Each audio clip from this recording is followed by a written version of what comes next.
kati omwami wo gye bamututte ani agenda omununula?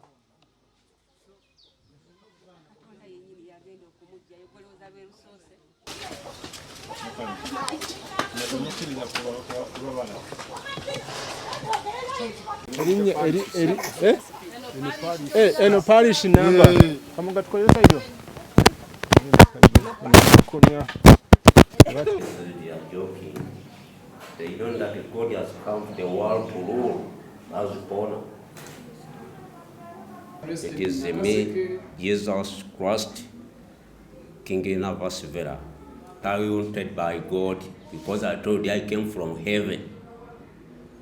I'm not a member of this world. That's why you cannot calculate me with those of this world. I'm a different person. I first wonder why they brought me here. That is familiarity of God. That is familiarity. They know what they are doing. That is the first day to see me.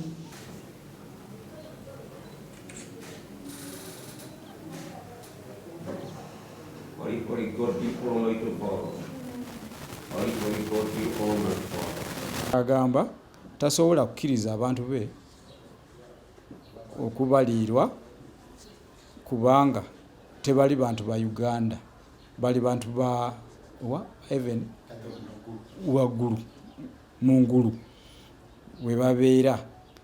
Kati ffe twasazemu okumukwata kubanga tetumutegeera ngulu ki yagamba, ate oba waalina okubeera then kitegeeza talina okubeera naffe kubanga ffe tulina okumanya muwendo gwaffe.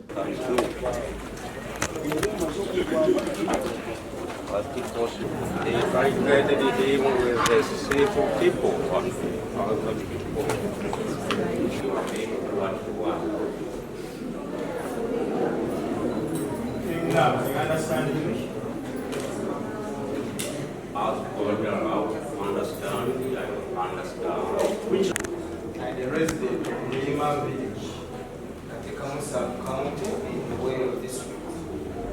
So the offense against both of you is obstructing from executing lawful duties, to which national census, and that is contrary to section. It is alleged you refused or neglected to give any information required by the officer, that is the enumerators who are carrying out the exercise of the census as per the government. Is that true?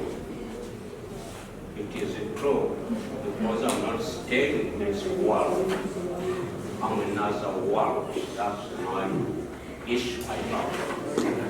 Now you come from heaven.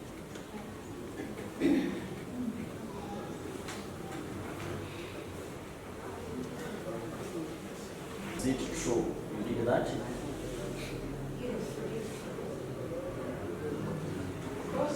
When you plead guilty to a charge, you lose the chance to apply for bail or be granted bail, because you are no longer regarded innocent, having accepted the offense. For that reason, you are hereby remanded till the 29th of May for reference.